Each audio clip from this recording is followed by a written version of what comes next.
welcome to Michigan Football at the Voice of College Football. I am one of your post-game hosts, Desmond, here with my partner, Dre. Before we get started, please like and subscribe. Share the video out to social media. It helps the channel grow. And also subscribe to Mark's main channel, The Voice of College Football, and also join his Discord where you can talk not only college football 24/7, 365, but also pro football as well.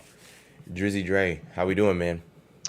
Doing great, man. Back to back Big Ten champs. Um, you That's, I know, mean, hold on. Before, I'm sorry to interrupt you like so soon, but at the end of the 2020 COVID season, no way in the world, no way in hell, no way in hell, no way in hell did I ever see ourselves being here. Um, and I brought it up during the last post game show. Well, not the post game show, but when I appeared in Wednesday's broadcast, that you just it really gives you a moment to take a step back and really give Jim Harbaugh his flowers for the incredible turnaround. It wasn't that Michigan was a total failure while he was here early in his tenure. They just never get over the hump. And then it seemed like they were on a downward trajectory from 2019 going to 2020. Um, and he made some sweeping staff changes in philosophy, and he really righted the ship, in a big way. And now, what last year went from, it was interesting for me. I'm going to speak for myself. It went from last year where it was like a total surprise. It came out of nowhere. It like this dream of a ride. And this year's kind of been like a lot more stress to kind of like sustain it, you know. Um, and so every level that we reach for me, whether it's, beating MSU, right? Then it was beating OSU. Then it was now it's winning the Big Ten title. Again, it's more like relief. Like, oh, okay, we were able to do it. We were able to do that. Um, and now, it's just a matter of, one more goal, and that's to win a national championship. That's the only thing left to do. And they got a really good. They got a good shot. I mean, obviously Georgia looked like a monster today. There's just no getting around the immense talent they have on their team. But that's not, Michigan can't worry about that. Whoever is going to be in front of them, they got to take care of that first, whether that's TCU or Ohio State. The committee has to announce the top four, but it looks like that's the trend that's going to be. Georgia, Michigan, TCU, and Ohio State. Even though your boy Saban was campaigning extremely hard to get his guys in there, so as he should. I as he mean, should. You can't as knock him. That's his job. hmm So you can't knock him too much. But it's incredible, man. It's incredible what this team is. It's an interesting blend of uh, really good senior upperclassmen leadership guys like Ronnie Bell and Mike Morris, and then you have your DJ Turner, and then you have your blend of younger talent, right? The JJ McCarthy's, uh, Donovan Edwards, Will Johnson. At the corner position, like just guys really, Mason Graham, Monty Smith as a senior, these blends of immense talents, both younger and oh, no one's old, but both underclassmen and upperclassmen, that's creating this really good mesh and balanced team. And yeah, man, it's just they just have the makers of a special year. Um, they're not completely healthy, but no one really is, and I think they're as of now they're healthy enough to where they have what they need to get it done. So we'll see, but it's definitely a really good place to be as a Michigan fan for sure. Absolutely. Cool Mo T, thank you for the super chat. We greatly appreciate it. Says the Kings of the North, back to back Big Ten champs, go blue. You had mentioned just health, about the team not healthy, etc. So want to kind of talk a little bit about Blake because on our last stream we were on Wednesday, the Right. news hadn't broken yet of him having his surgery. So it was just, I think it broke either the day after we were on. I think it was Thursday that the news broke. He was having surgery. He was done for the season. Because before you had hopped on last week, I had talked with Mark about, hey, you're going to have about a month, between your next game. So could we see Blake Corum, again this season, potentially in a playoff game or potentially national championship? Obviously, that's not the case. Does that change anything for you as far as expectations, goals? With Blake being out. Not necessarily because once he went down in that Illinois game, I pretty much thought it was. I thought the moment he went down, we were there together, Des. I thought he was done for the year. I pretty much from that point on counted him out. And then you found out the news afterwards. He came out in the second half and all that stuff that it was a long shot that he'll play against Ohio State, and then he suited up, and it was clear right away he wasn't right, and he came out pretty much after two carries.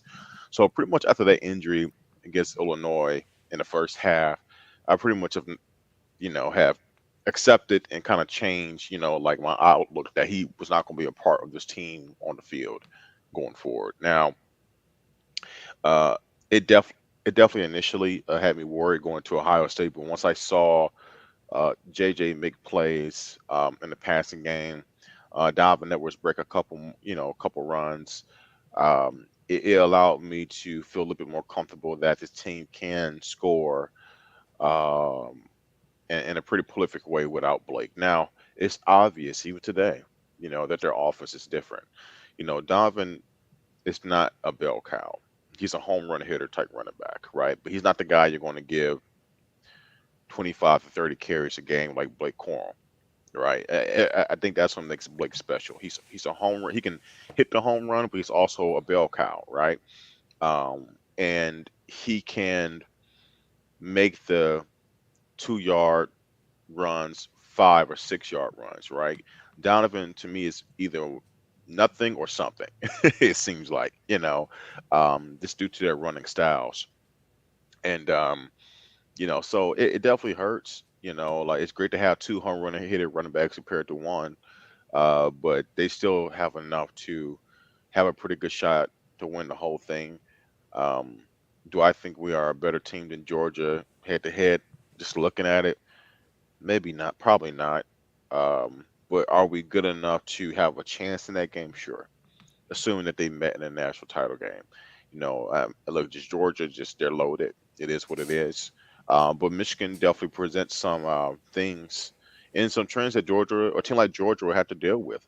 I mean, I think Michigan is the best second half team in the country. Uh, you know, um, and so that's just the thing, man. As long as you have a team that's talented enough, balanced enough, someone healthy enough to win the whole thing, that's all you can ask for. And I think Michigan has a pretty good shot to do it. Okay. We also had before we really kind of dive into the game, we also had a conversation about some news that also broke on another Michigan player who suited up today, Mozzie Smith. So that Right. came out, I think Friday, maybe. I think it might have been either yesterday or Friday, but Mhm. well, yesterday was Friday, so Thursday or Friday. That long story short, he had some potential legal issues. It sounds as if they may be resolved or dropped, but nonetheless, I mean, we were hearing about that rough, let's say December 1st, and Right. the report was this incident happened October 7th. Right. So you had some pretty strong opinions on it. So would like to get your thoughts in front of our viewers and kind of talk about it. Well, I don't want to damper the mood and take away from the moment, but look, um, eh, the way I look at it is not, I don't think it's very different than I think if you're being objective about it, that you probably see it similar. I think the optics of it, especially initially when you saw reports, weren't great, right? Considering the prosecutor being essentially a Michigan fan. I think he was a Michigan alum, got his law degree from Michigan, so connected to the program, right, in one way or the other. The timing of it, this incident happening in early October. He's not being charged to December, where the season he's gotten through the whole regular season essentially. Right now we're into the championship weekend and stuff like that. Um, so I just thought optically it looked bad and mishandled from both a legal standpoint, from a prosecution, and also from a coaching standpoint, for Jim Harbaugh, because I felt like if they wanted to have the perception that they are taking the matter seriously, and they wanted to make sure that they're um, holding their own players accountable, and make sure that other people see that they hold their own players accountable, that if when this happened and Mozzie was as forthcoming as they said that he was, that he should have probably had some kind of suspension. Because just to set the tone for, look, no matter who you are on the team, if you make mistakes, and this is not to disparage anybody's character at all, but you make mistakes, there are consequences for that mistakes. And I just didn't think it was handled as smoothly as it could have been from pretty much all sides, man. And I thought it was an unnecessary distraction, and bad optics. So that was the gist of how I felt about it. Um, do I think it's good optics to have had him out there tonight? Probably not the best. Do I think a lot of people care? Probably not, because you want to win.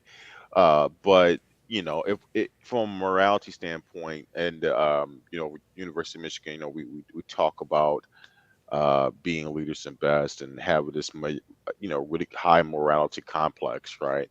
I just think that part of the actions seem slightly hypocritical, and maybe could have been handled a little bit better. But um, look, he's out there.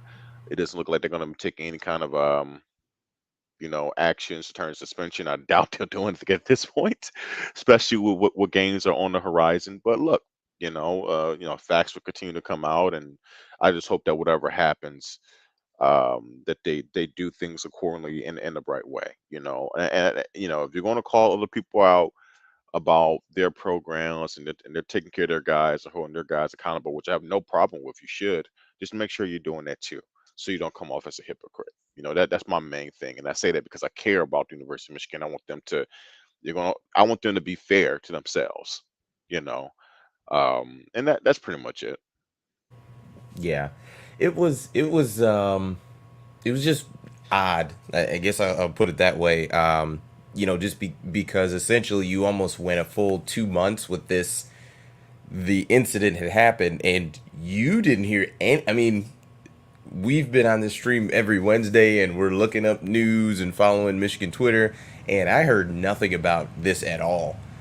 So when this happened, I assumed that this was real time. Like I assumed, like, oh man, Mozzie did this, this weekend. Like, what? Oh man, what a bad time. And it was like, yeah, it was tied to an October 7th incident, and it's just like, huh, that's interesting. And then I don't know. I'm not sure if you noticed if you were watching, like I mean, the literal kickoff of the game today. But Joel Klatt had said he just mentioned they looked, had the camera on Mozzie Smith. The defense was coming out, and he's like, "Yeah, Mozzie Smith suited up, and he's out there." But then he didn't go into it at all, like as of why he even said that. You know what I mean? Like it's not like it was, well, he missed last week, he was kind of banged up or anything like that. He just kind of said it, and I think he wanted to kind of take another step, but he didn't. He just kind of stopped. So I thought that was interesting. It was kind of a slip in words that and I think an offensive lineman, I can't think of who said something like, he's going to be out, but we're going to have to keep on without him, or something like that. Just kind of, I think, let it out, and not in jest, not, it wasn't on purpose, but I think it just his natural talk. So hey, look, it is what it is, man. You know, look, they bounce back. I think as I'm watching the post game, the celebration, you know, um, they have a really good tight knit group. I think Harbaugh has built an incredible culture. Uh, they come out, they're focused, they're physical, they're tough mentally and physically.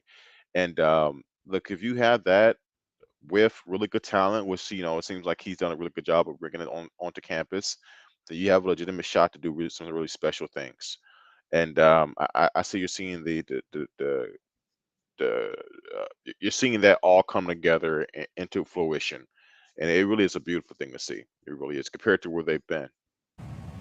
Yeah, because it's an easy thing to say. It's a very very difficult thing to execute because you see it all the time with, even teams that their seasons aren't done. You've got guys jumping in the transfer portal, and they're looking to go. I mean, Cade is, you've got Cade McNamara. I think Alabama's got 6 or 7 guys that are in the portal.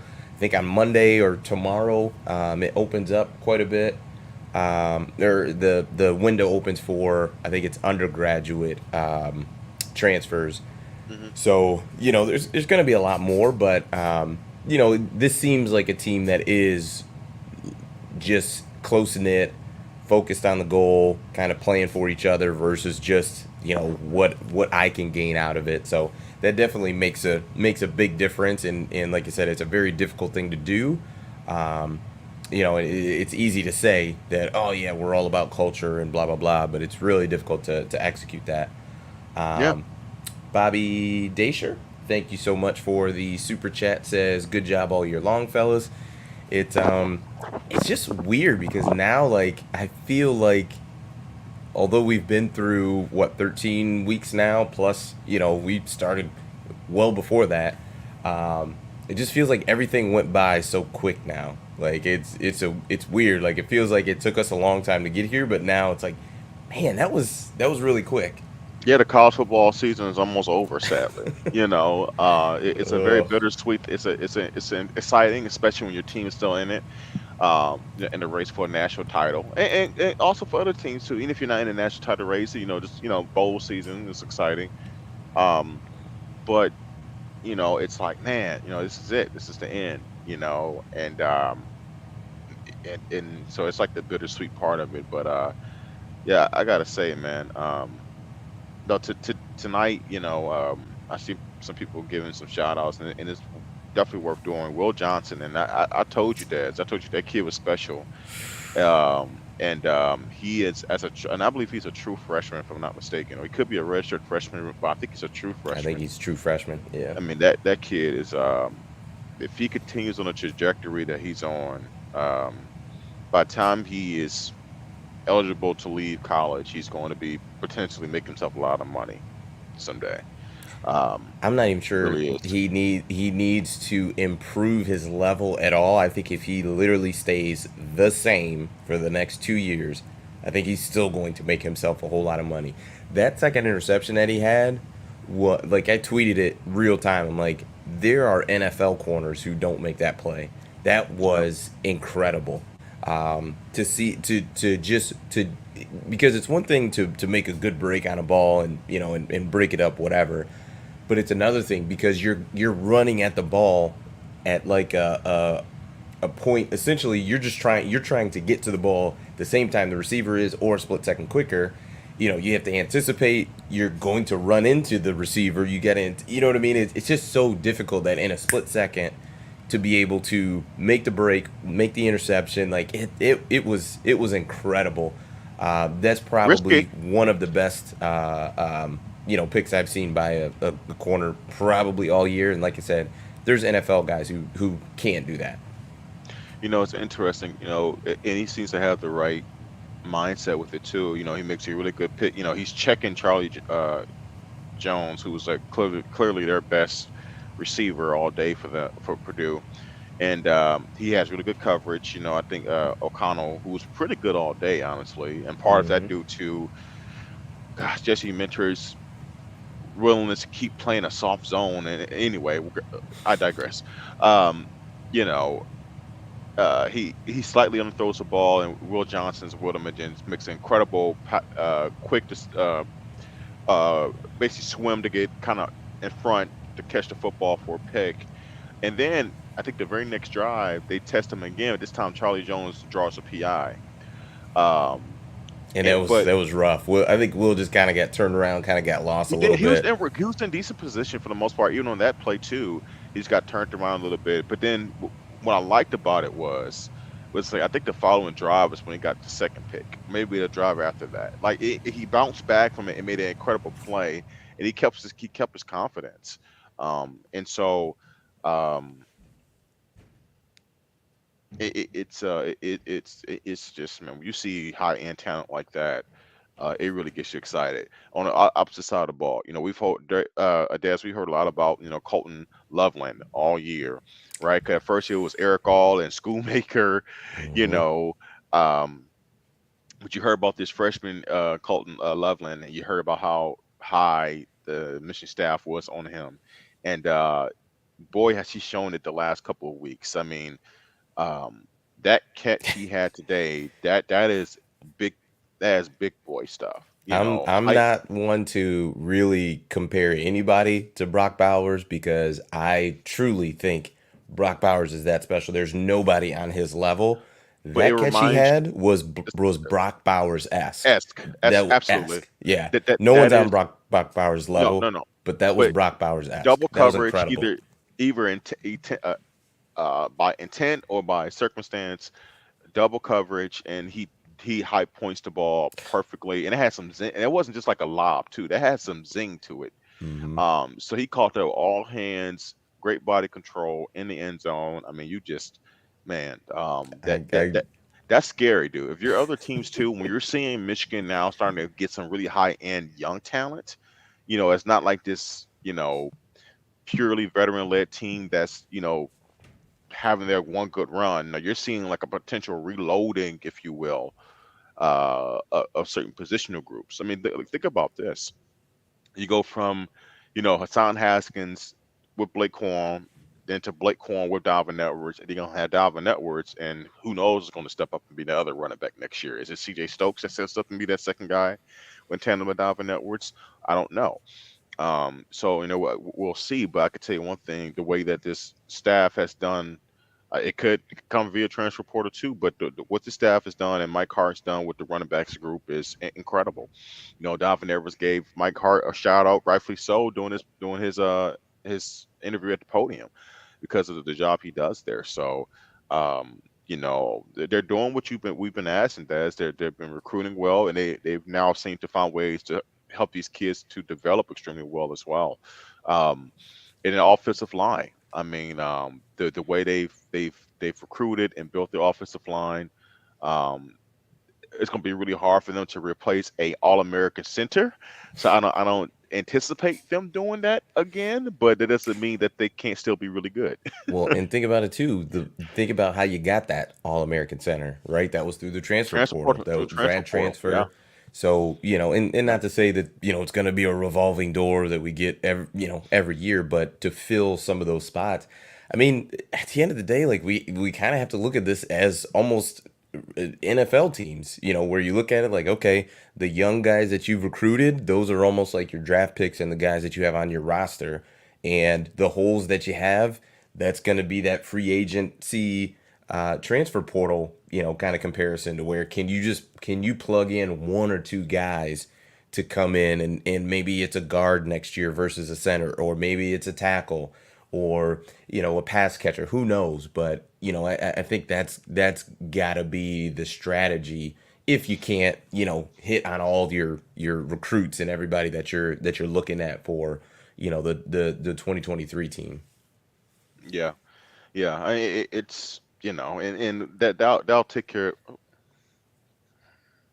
Can you hear me? Hmm? Oh, okay. Yeah, and that'll take care of itself, in due time. But as of now, man, like they have pretty much everything you could want. I think they are a better football team than they were last year. And I think against anybody in the playoffs, whether that's Ohio State, whether that's TCU, whether that's Georgia, I think they match up very, very well. Um, you know how I feel about TCU, and I've tried to be fair. Um, I just, I, they look like a really good Big 12 team. That's what they look like. I mean, their defense seems um, okay. Um, I They think played a all lot of close games this year. I'll give you that, but to me, there's still something to be said about that, though. When I dude, mean, when's the last Big 12 team we've seen go undefeated in the regular season? Kyler Murray didn't do it. Baker Mayfield didn't do it. Jalen Hurts didn't do it. At yeah, Oklahoma, and they were head and shoulders better as far as recruits and talent than anyone they played. And those teams didn't get out of it unscathed. Hmm. So I get it. I don't think they're world beaters and they can just match up with anybody in the country. I'm not gonna go crazy, but I mean, I don't know, man. There's not that many teams that were undefeated going into today. Just that's just a reality. Yeah, I mean, look, I'm not, I'm not going. I don't have a gripe about it. I'm just, look, I mean, um, I've told you, I said this last week, and I'll say it now, and we're definitely breaking more down once the official playoff records come out, and we'll find out who Michigan's going to be matching up against, and we're gonna have a couple weeks now to kind of really break it down and digest before we get to the playoff game.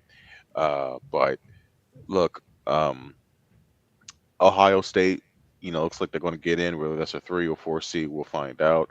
Um, you know, initially, look, Who do you? So let's we can kind of go into it. I had that kind of teed up. So who do you think? What do you think the ranking is going to look like? And it's tomorrow, if I'm not mistaken. I think tomorrow at yeah, noon they announce it. So what do you think the playoff is going to look like? uh, probably Georgia, Michigan, TCU, and Ohio State.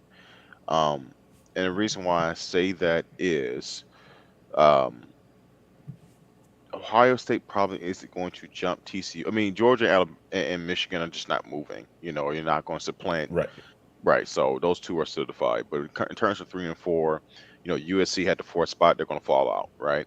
Um, and Ohio State's going to get in. But because Ohio State didn't play this week, they have the benefit of getting a shot. But I don't see them jumping up 2 spots. I think in a normal situation, yes, I understand when you play in a conference championship, you do tend to drop. But I think in this circumstance, because the fourth seed, it's a team that didn't play in conference championship week. I can't see them jumping a team that did, and I don't think that's right to do anyway. If you want to say that team, Ohio State is clearly one of the top 4 teams in the country, that's okay, and they can get in, but they shouldn't jump a team just because they lost in championship week when that other team in Ohio State were sitting at home. I just think that's the best way to go about it. Now, if the committee did do a TCU at 4, Ohio State at 3, that just tells me and then you did that purely based on TCU losing, and I see that more as you rewarding an Ohio State team that didn't play compared to a team that did play. So you know, and so that's where kind of the way I look at it. Is there any other reason you look at it that way? In terms of the rankings, no. In terms of who I feel better matching up with, no. I mean I feel definitely more comfortable matching up with TCU than I do Ohio State. It's tough to be the same one team, beat a team twice in the same season, let alone in a semi quick turnaround. You're talking about 3 to 4 weeks, 2 to 3 weeks. Um, well, no, about it, but 3 to 4 weeks. Um, and I think that's okay to say it's a Michigan fan. I mean, I think if you think about when we played Ohio State last time in the shoe, was that last week or the week before last? Everything started to blend last week. Last week. Um, for the most part, that game was pretty close, and there was a few plays that allowed Michigan to break it open. But there were a couple things that you have to think about, like what are the chances of that happening again? That could lead to the way that game ended. That doesn't mean that Michigan won't win, but it's just you have to consider that okay, what are the chances that we complete another halfback pass on a third and one, 4th and 1 call? What are the chances that Ohio State blows 2 defensive assignments with Cornelius Johnson because they're in zero coverage? I doubt Jim Knowles would allow a game plan to look exactly like that. Um, You those would type of hope so. you Good. will hope That's a so. fireable offense if you if Right, not. Goodness right, gracious. right. I'm just saying, like, he's supposedly a really good defensive coordinator. I'd be shocked if he does that again. Um, the pass breakup that Mike Sanders still had in the end zone. I mean, that's a play of inches, right? So Hmm. you just never know, man. So and they're very talented too, just like we are. So, if you're a Michigan fan and you're like, oh, come on, bring on Ohio State or kill them again, just be careful because it's just in general, it's already hard enough to be a team twice in a row, let alone a team that's just as talented as you are. So just be a little bit careful, and I definitely wouldn't want to play them now. I'll welcome playing them in a vacuum. I'll welcome playing them next year, but it'll be a little bit difficult to do it back to back like that. Um, and then I just feel better against TCU. Okay. We got a super chat. Emily Robinson, thank you so much. Says, is JJ getting better or is it the play calling? Before you address that, there is a there's some Mike Morris hate going on in the chat right now. I What do don't. you mean? Well, Brandon Blockton seems to think that Mike Morris is like a sixth or seventh round pick. Um, he's a tougher guy to get a read on because I think that he reminds me of a three. He's a 3-4 type of D end where he's not the kind of guy who's gonna get He's you not a big sack. pass rusher. Right, he's not a pass rusher. Hmm. Uh, no, I don't see Mike as some first day draft talent, but he's a solid football player. He'll probably be a fourth round pick, maybe five. It depends on how he tests out. Um, he doesn't really jump off the screen a lot of times, being physically dominant, but he has flashes of it. So yeah, let's toast agree with me. So like he doesn't really jump off the screen, but he's a good football player. So um, if you say that, I don't think it's hate. I think it's an honest assessment. He's definitely not a Well, sixth or star. seventh round pick is very different than what you just said. It Oh, okay. Well, also, yeah, I think that's ridiculous. Not 6 or 7 round pick, but he's definitely I think a solid four. If I had to put money on something, I'll say a fourth round pick for sure. and also, where did Chase Winovich go? Was he a Third round third rounder? to the Okay. Patriots. Mm, okay. I think. See, they're different players too. I think Chase was more of an energy demon, right? Like Mm-hmm. he's more of a guy who caused havoc. I think Mike is a lot more physically imposing, but he's not as dynamic, if that makes sense. Um, and I You think think he's not as dynamic just in general, or you're comparing him to Chase Winovich? the point. I mean, I don't think neither of them were like, man, like this guy's a gang breaker. I think they're just good football players. I think Mike is a lot more physically imposing than Chase, but Chase had a better motor than Mike. Chase made up for a lot of his physical um, limitations, especially from his size standpoint, due to his motor. I think Mike is a pretty physical, imposing guy, but he's not like a athletic freak like a Aiden Hutchinson is or something like that. So um, they're both, I think, system type guys, right? They're guys you bring to your team as rotational defensive linemen who, in the right system, can be very helpful. Definitely in your rotation. Now, I'm not giving you a Okay. roundabout answer. That's truly how I feel.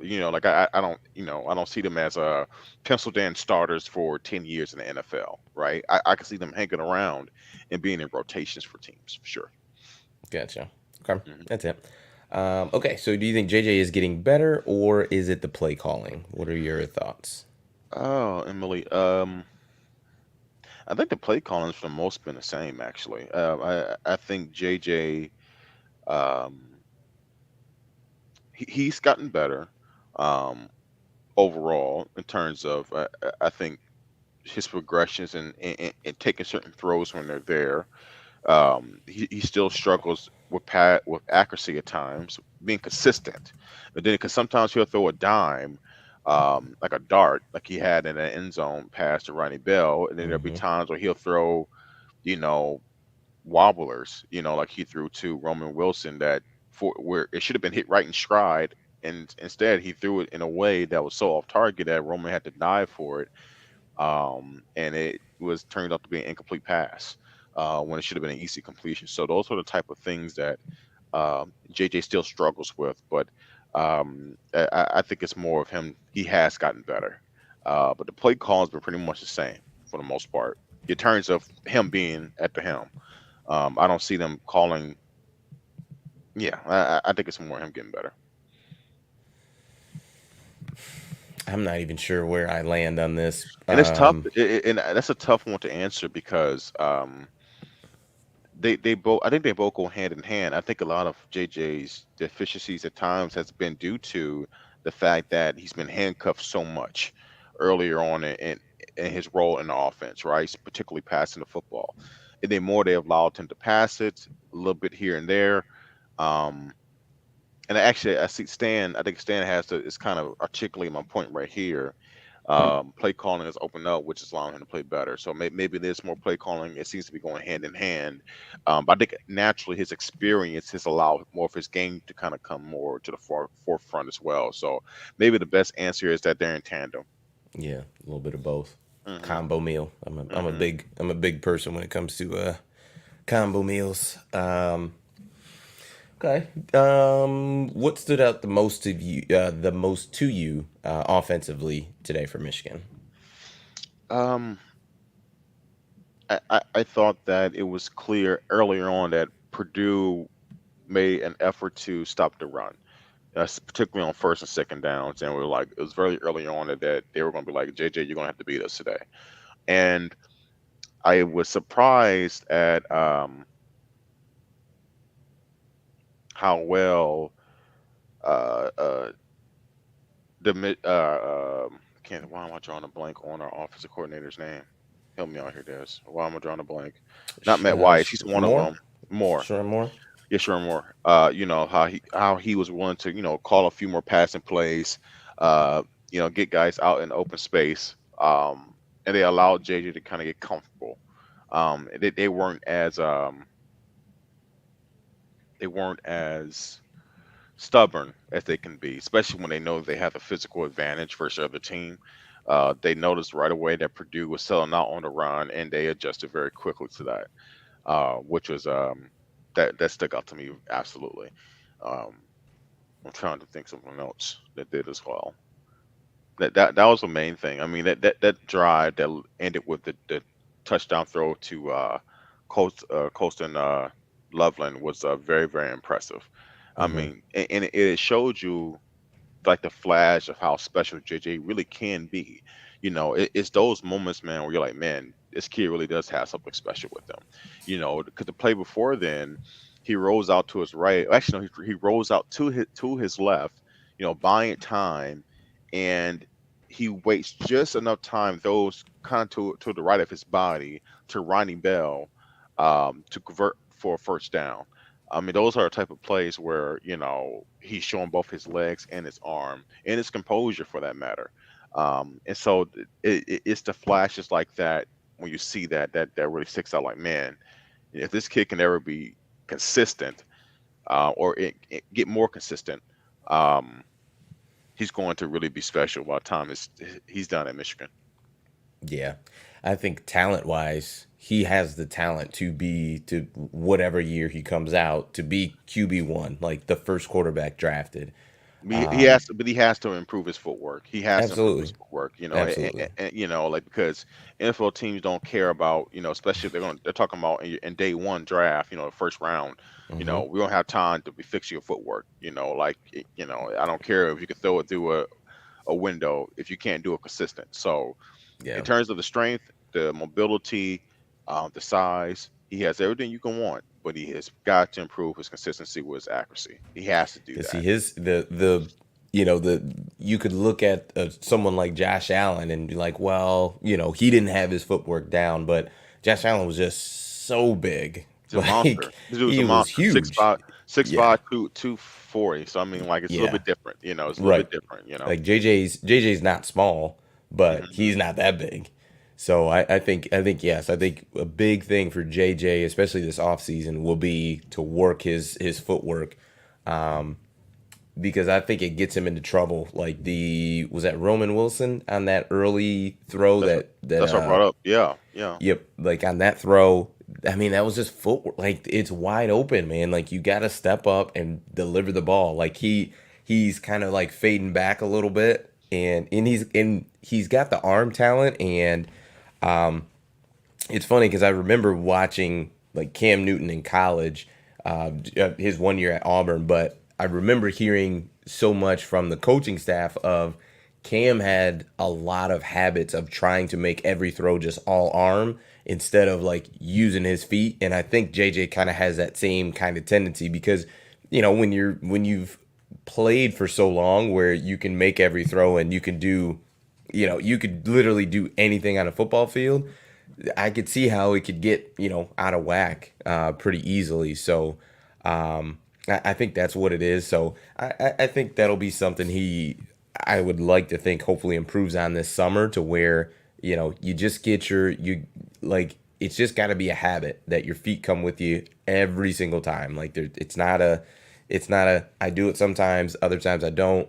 Those quarterbacks that you see in the NFL that are really, really good, great and elite, do it every single time. So we'll see how that goes. But He's not there yet though, so I need him to get the fundamentals down first, and then then well, that's get the point. It's easy to get the fundamentals down when you get your footwork together.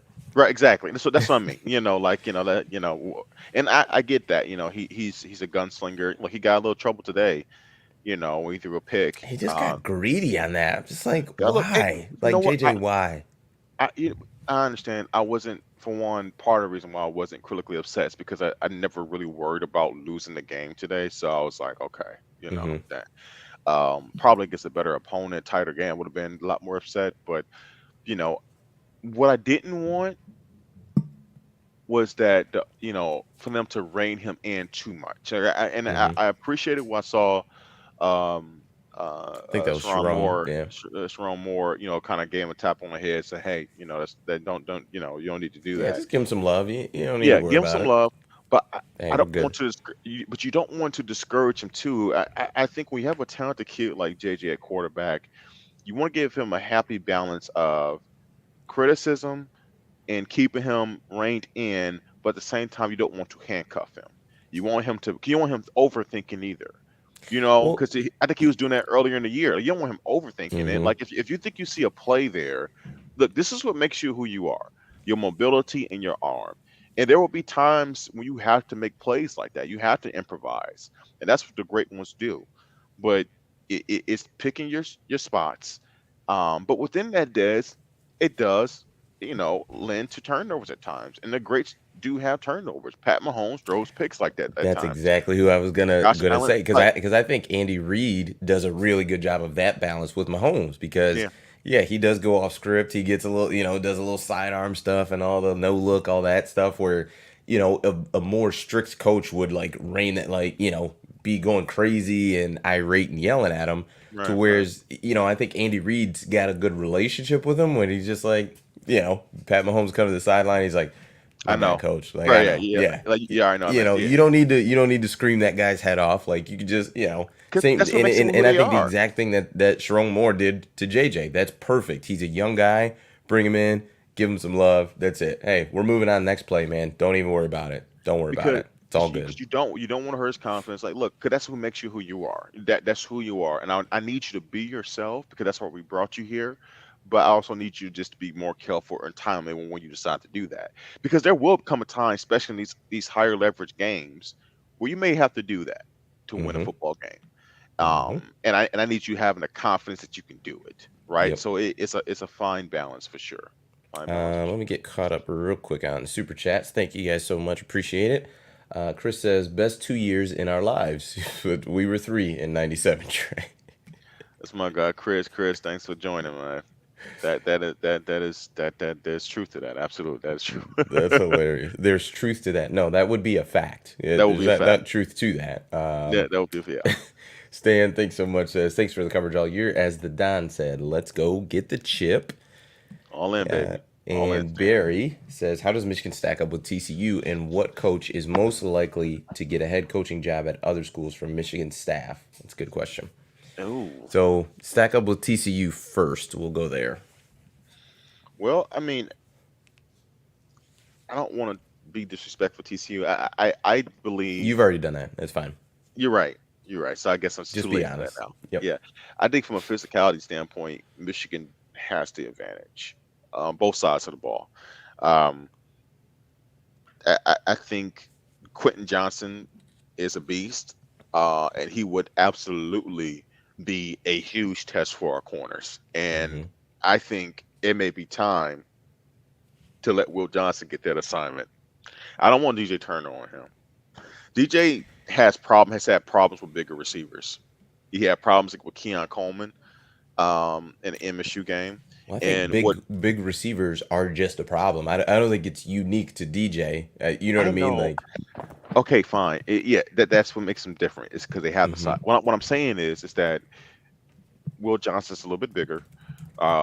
I would prefer, and they'll most likely give DJ because he's a senior guy. He's fast. They'll probably let DJ start there first, or they could just start from the beginning and kind of did what they did against Keon Coleman in the state game. It's kind of blanket Quentin Johnson and pretty much not allow him to get one-on-one matchups to the outside where he could take advantage of his size to get against one of our corners and have somebody else beat them. So I think he's a very, very important player to contain. Um, and but like from a physicality standpoint, we have the advantage. Um, I think TCU has a pretty good. If I was to give them a compliment, they have a never say die energy, and I think that's real. I don't think that's fake. I think that is there. I don't anticipate them rolling over. You know that they tend to have a belief on that sideline that they know that no one respects them from a probably from a national standpoint, that they're kind of like the unwanted guest, if you will. And I think they embracing that, and they're looking to do something about that. So I expect high energy from them, but I just think Michigan's going to be too fit. The physical, especially our offensive line, is just going to wear them out throughout the course of the game.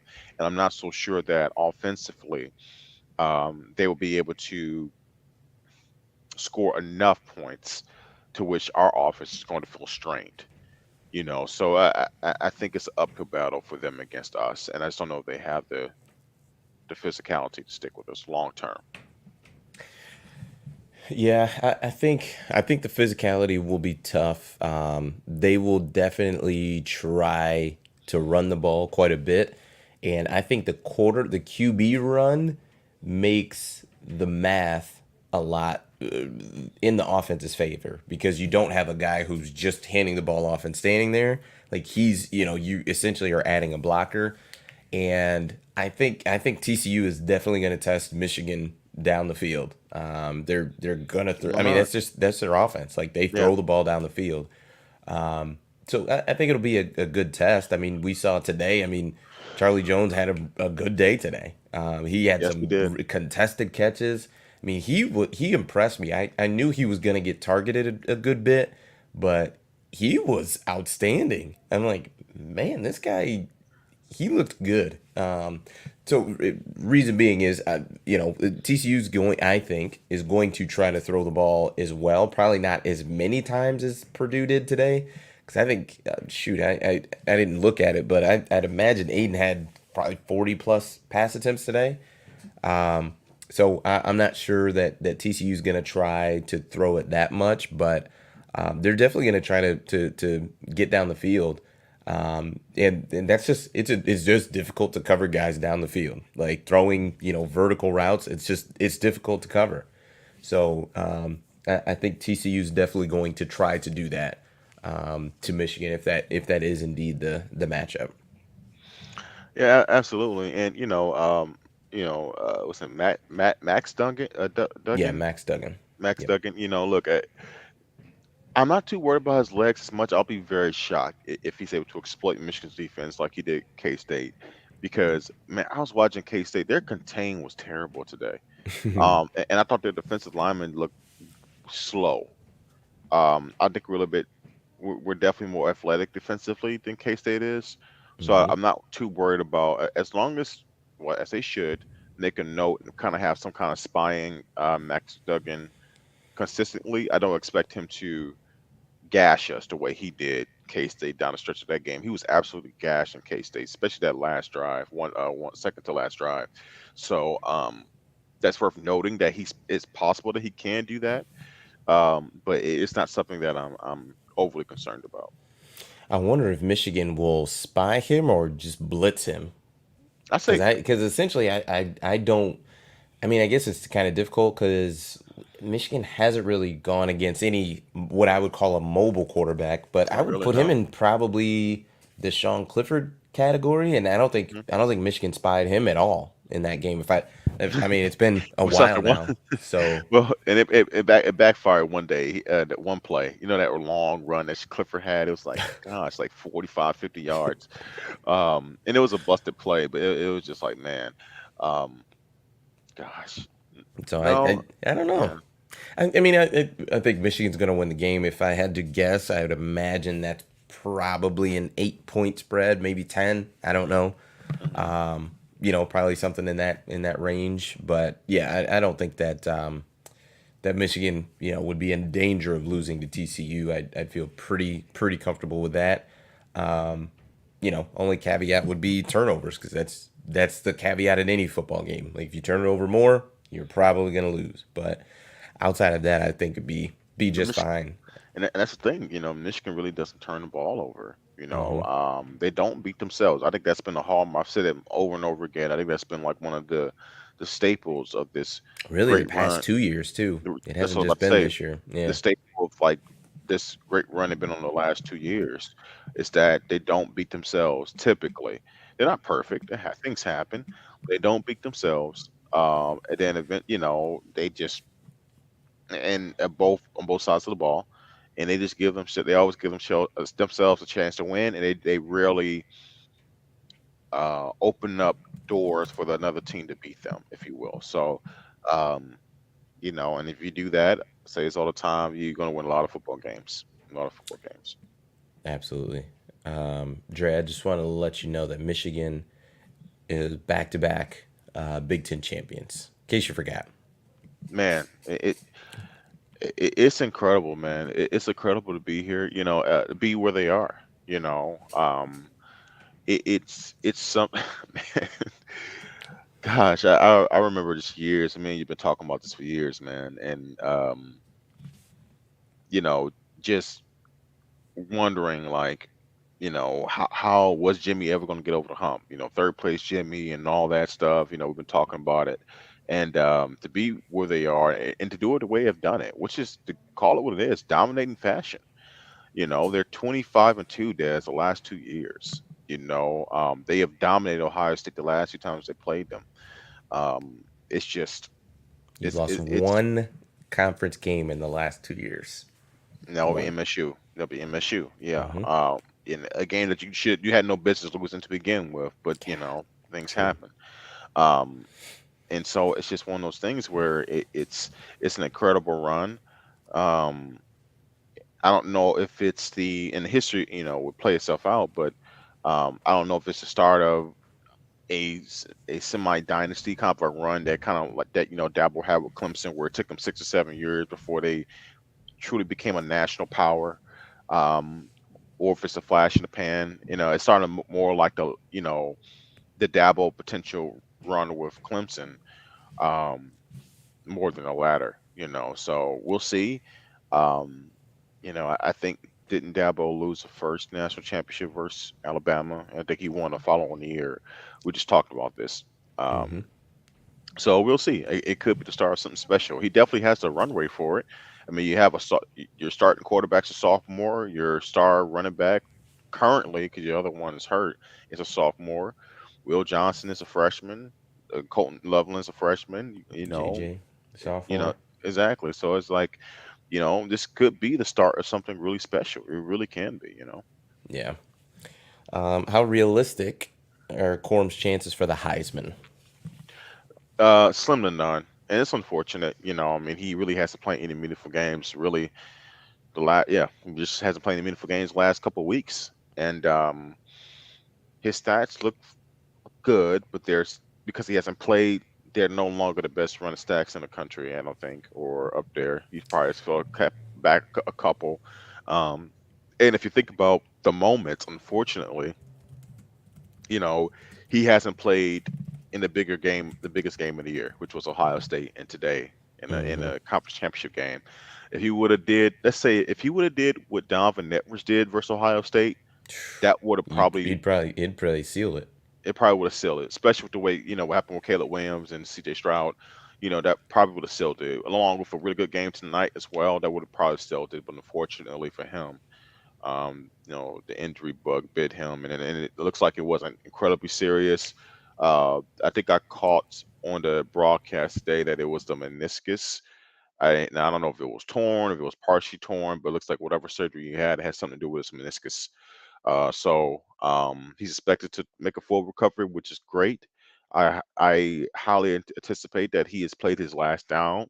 Sadly, as at the University of Michigan, and to be honest with you, I hope that is the case because that kid deserves to get paid. He deserves to have a really good career at the next level. He's going to make one organization very happy. I can tell you that much. He will. Yep. He deserves also a national championship. He does. I just took a look at the rushing yards and stats.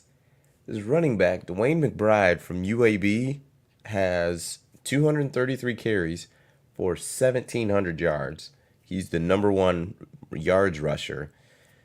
And the reason that is so weird, the next person, it's Chase Brown from Illinois, has Hmm. 100 more carries than he does, Yeah. but less yards. Hmm. This is crazy. Yeah, well, look, he was having an incredible season. I mean, there's just no doubt, there's no getting around it. It's just like I said, the injury at the end of the year, and he just wasn't able to play in the biggest moments, and it's unfortunate. Like now, I think you can argue, should he still be invited to New York? I think you can make an argument that he still should be invited. But in terms of winning it, no, that's probably over. How many do they invite? Five, I think. I think it's five or four. So if you do five, you'd probably have what? Caleb for sure. Um, Um, Gosh, it'd be Caleb, interesting. CJ would probably still get his invite. Caleb, Um, CJ. Do you go Max Duggan? Probably Max Duggan. Probably I, Blake. Blake, yeah. And who'd be your wild card? Your number five. Probably Drake May with UNC. Hmm. That'll probably be it, yeah. Yeah, that'll probably be it. And you just kind of roll with that. I mean, that's kind of pretty much it. I mean, Bryce missed too much of the season to, I think to be there. But yeah, I think he'll still get his invite. I think he should be. Yeah, it'd be cool if he did go. Just experience. I mean, dude, just to Yeah. be a final. Honestly, just to be a finalist is an accomplishment in itself. It really is. And to me, he's not a look. And I think it's been some legitimate gripes. He's not a fake finalist, No, right? not at all. It's not like the Jabril Peppers 2016 finalist. That was a joke. And I say as a Michigan fan, Jim Peppers had no business being at the It in to in me, a, if Blake played, just played, I'm not even forecasting any type of stats. If he played against Ohio State and played today, he'd win the Heisman. oh for And sure. and, and Yeah. I almost do, it almost doesn't matter what he did. You know what I mean? But it just it's difficult, man. It's injuries. It's like it sucks, but Yeah. it is what it is. Um, well, I think that is it for us. You anything else you wanted to tackle? No, we'll know a lot more once the official playoff seeding comes out tomorrow, and then on Wednesday and pretty much the following Wednesdays leading up to the game, we'll digest it more. We'll break down how things look. It's a great time. It's good that there is a little bit of a break. Guys get to kind of rest up a little bit. You saw some guys get banged up tonight. Even though they kept playing, like I know Colton Loveland after his touchdown got banged up. Eventually I saw him return. I saw Junior Colson, limping a little bit. So guys are feeling some aches and pains here and there. Mike Morris, of course, didn't suit up today, but he hasn't been ruled out for the season. So this time, I'm sure it'll be He's a really sixth or helpful. seventh round pick, so don't even worry about him. It's like, Gosh, but God, I know DJ Turner also as well at times had to come out. So it's a good time, guys, to rest up and get ready and go for what that they're looking for, which is a national title. ooh, it'll be nice. Great. Yeah, it's exciting, man.